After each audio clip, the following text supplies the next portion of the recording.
Harold was just watering the flowers. But when retired Colonel Peterson's eyes caught the old gardener's hand movements, he froze. Because that movement was something no civilian gardener should ever know. Mine clearance technique. That moment shattered 20 years of silence. Because Harold wasn't just a park gardener, he was an EOD expert who saved countless lives in Afghanistan. Welcome to Untold Between Us. Before we tell this story, let us know in the comments what city you're watching from, and if you believe stories like this deserve to be remembered, hit subscribe. Because real heroes sometimes hide among the flowers. New York Central Park was waking up at 7 a.m. Joggers ran along the paths, dog owners walked their pets. But in the quiet corner of the conservatory garden, there was a man working with the same careful movements at the same time every single day.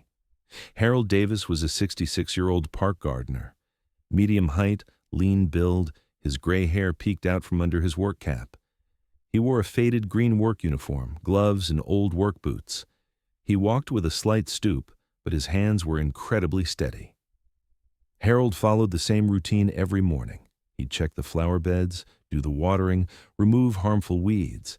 But his way of working was different from other gardeners. Every movement was calculated, every step measured, as if he was searching for something dangerous underground. "Easy does it," Harold would murmur while working around the flowers. His hands were extremely gentle but used highly sensitive techniques. Same ritual every morning. Harold would take his tools from his neatly organized bag, using each tool in a specific order. Nothing was random, just an ordinary park gardener and his work. At least, that's how it appeared. This morning was no different. New York's skyscrapers gleamed in the morning sun, the park slowly coming to life. Harold, as always, worked in the most delicate sections of the flower beds. At 8:30, like every Saturday, families began arriving for picnics. Colonel Michael Peterson was a 58-year-old retired EOD expert.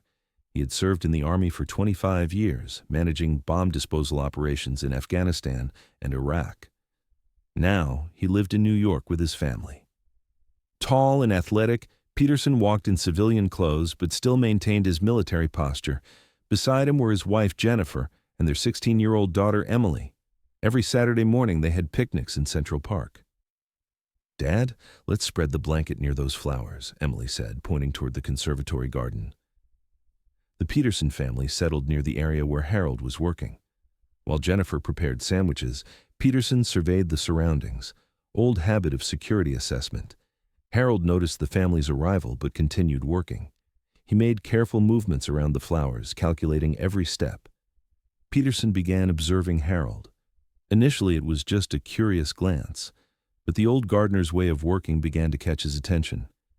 Harold was using a very special technique while working around the flowers. His hands moved as if searching for something in the soil, his fingers making extremely sensitive movements.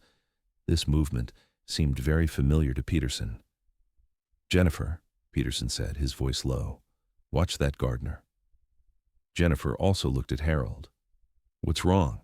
He's just tending to flowers." But Peterson saw something different. Harold's hand position, his way of searching in the soil, every movement. These were EOD techniques. Harold, while touching the base of a flower, made a very specific movement. He moved his hands very slowly, did a very sensitive scan in the soil with his fingertips. Then he stopped, listened carefully, and very slowly backed away. Peterson's heart began racing. This movement was exactly what was done during bomb disposal. Peterson stood up and approached Harold. When the old gardener noticed Peterson coming, he tensed up a bit. "Good morning," Peterson said carefully. "Beautiful garden you're maintaining here." Harold looked up and smiled. "Thank you, sir. Just doing my job." Peterson looked at Harold's hands. Those hands were combat veteran hands. Slight tremor, but at the same time extremely sensitive motor skills. "Sir," Peterson said, lowering his voice, "that technique you were using around the flowers, where did you learn that?" Harold's face changed, his eyes widened, and his hands began shaking. "I don't know what you mean," he said, but his voice wasn't convincing. Peterson came closer. Sir, I'm retired EOD, 25 years Army. What you just did, that's IED search technique. Harold's guard dropped. He put down his watering can and turned toward Peterson. Two veterans were now looking into each other's eyes. "Oh, God," Harold whispered. "You know," Peterson nodded. "I know. The question is, how do you know?" Harold looked around, checking if his family could hear. Then he moved closer to Peterson. "I was Staff Sergeant Harold Davis, EOD Afghanistan, 2003 to 2010. Peterson's eyes filled with tears. "Brother." The two men quietly saluted each other. 20 years of silence had ended in that moment. "Walk with me," Harold said, leading Peterson to a quieter corner of the park. The two veterans walked among the flowers. Harold's steps were still careful, as if searching for hidden danger everywhere.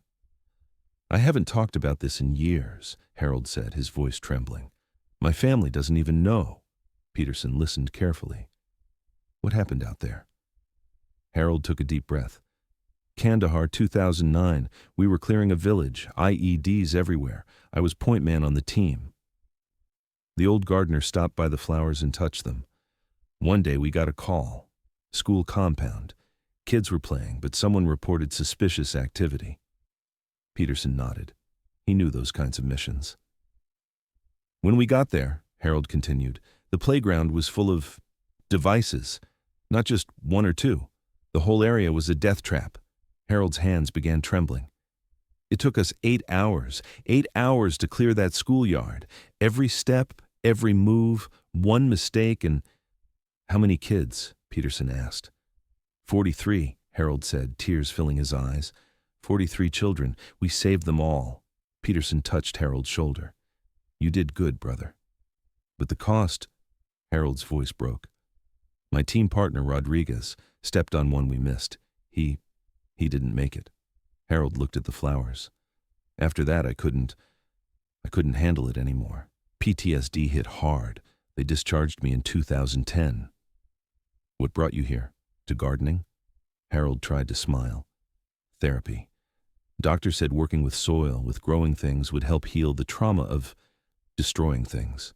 Peterson understood. "And does it?" "Most days," Harold said. "But sometimes when I'm working with delicate plants, muscle memory kicks in. The hands, they remember." After listening to Harold's story, Peterson took a deep breath. "Harold, I owe you an apology." "Why?" "Because men like you, doing what you did. That's why men like me could do our job safely. You cleared the path." Harold nodded. "We all did our part." "No," Peterson said firmly. "What you did was special. Schoolyard clearance. That's the hardest mission we can get. Kids' lives depending on your hands." The two veterans stood quietly. Among the flowers in the heart of New York, two war stories were coming together. "You know," Peterson said, "my daughter Emily. She wants to study explosive engineering. She's fascinated by EOD work." Harold's eyes lit up. "Really?" Maybe you could tell her about the real side. Not the movies, not the glamour. The real responsibility." Harold thought about it. "I haven't talked about technical details in years. But you still have the knowledge. I can see it in your hands and the way you work." Harold looked at the flowers. "These plants, they're so fragile. One wrong move and you damage them. Just like the work we used to do," Peterson completed. "Exactly." From that day forward, the Peterson family began coming to Harold's work area every Saturday. Peterson and Harold would talk, sometimes working together on flower care. Emily, after learning Harold's story, began to respect him. She asked questions about EOD work, and Harold patiently explained. "Mr. Davis," Emily said one day, "do you teach bomb safety in schools?" Harold shook his head. "No, child, I left those days behind." "But your knowledge is so valuable," Peterson said. "Maybe you could do safety awareness programs in local communities." Harold thought about it. "I don't know. Those memories are still difficult." "But maybe helping other people would help your healing," said Jennifer, Peterson's wife. A week later, Peterson brought Harold something special, a brochure from a veteran support group. "This group is for EOD veterans," Peterson said. Maybe seeing that you're not alone would be good." Harold took the brochure and examined it. Would you come with me? Of course. 2 weeks later, Harold and Peterson went to the Manhattan Veterans Center. Emily accompanied them too. The center was beautiful and peaceful. There were other veterans, all with different stories but similar wounds. "Welcome," said the center's therapist, Dr. Rebecca Miller. "Harold, Michael told me about your background. EOD work is incredibly demanding." Harold introduced himself and briefly told his story. The group listened carefully. "Harold," said the group leader, himself a former EOD expert, "have you ever considered teaching?" "Teaching what?" "Safety protocols, civilian bomb awareness. Your experience could save lives." Harold thought about it. "I haven't taught anyone in years." "But the knowledge is still there," Peterson said. "I've seen your hands work, the precision, the care. That's not something you lose," Dr. Miller intervened. "We have a program called Veterans Teaching Safety. Community workshops for schools, offices, public spaces." Harold asked curiously, "What kind of teaching?" "Basic awareness, how to recognize suspicious items, what to do in emergency situations. Not technical EOD work, just civilian safety." Harold looked at Emily. The young girl was watching him with bright eyes. "Maybe I could try," Harold said. 3 months later, Harold gave his first community safety workshop in Manhattan. The Peterson family and Veterans Center members attended. "Good morning, everyone," Harold said, a bit nervous but determined. "My name is Harold Davis, and I'm going to talk about something very important: safety awareness." Harold was sharing his technical knowledge for the first time in 20 years, but this time, not to save lives, but to protect lives. "The most important thing," Harold said, "is to trust your instincts. If something looks wrong, feels wrong, probably it is wrong." Emily raised her hand. "Mr. Davis, how do you stay calm in dangerous situations?" Harold smiled. "Practice, Emily, and remembering that other people's safety depends on your calmness." After the workshop, a local school principal approached Harold. "Mr. Davis, would you consider giving this presentation at our school?" Harold looked at Peterson. "What do you think?" "I think," Peterson said, "you've found your new mission." 6 months later, New York City held a special event for Veterans Day, a ceremony honoring community heroes. Harold didn't want to participate. "I'm just working as a gardener," he said, but Peterson insisted.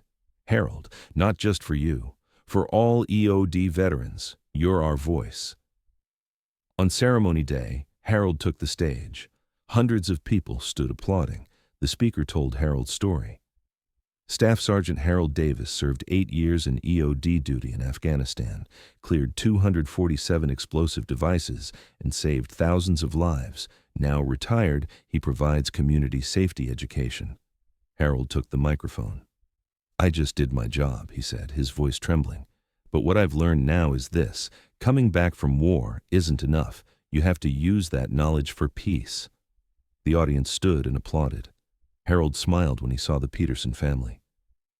After the ceremony, Emily approached Harold. "Mr. Davis, I want to be like you when I grow up." Harold knelt down and looked into Emily's eyes. "You'll be better, child, because you'll be able to both destroy and build." Today, Harold Davis is 69 years old. He still gardens in Central Park, but now he's not just tending flowers. Every Saturday, he gives community safety workshops with the Peterson family. Every month, he attends the EOD support group at the Veterans Center. And every day, while working in the park, he gives visitors small lessons about safety awareness. Harold no longer hides his story. When children ask him questions, he shares simple but important information about safety. "Security is like flowers," Harold says. "It requires careful maintenance, patience. But when done right, everyone stays safe." Peterson now works as a safety consultant alongside Harold. Together, they provide training at schools, offices, and community centers. Emily is studying engineering under Harold's mentorship. Her goal is to develop EOD technologies for peacetime applications. "The greatest victory," Harold says, "is that I now use my hands to grow, not to destroy." The story of Harold and Peterson shows what true heroism means. Heroes don't always wear uniforms. Sometimes they work quietly among flowers, carry traces of the past, and never boast to anyone. Harold saved countless lives in Afghanistan. Now in New York, he protects new lives through community safety. Harold hid his story for 20 years, but thanks to that veteran family's careful observation, the story of two heroes came to light. And now, Peterson, Harold, and Emily have become a mission family.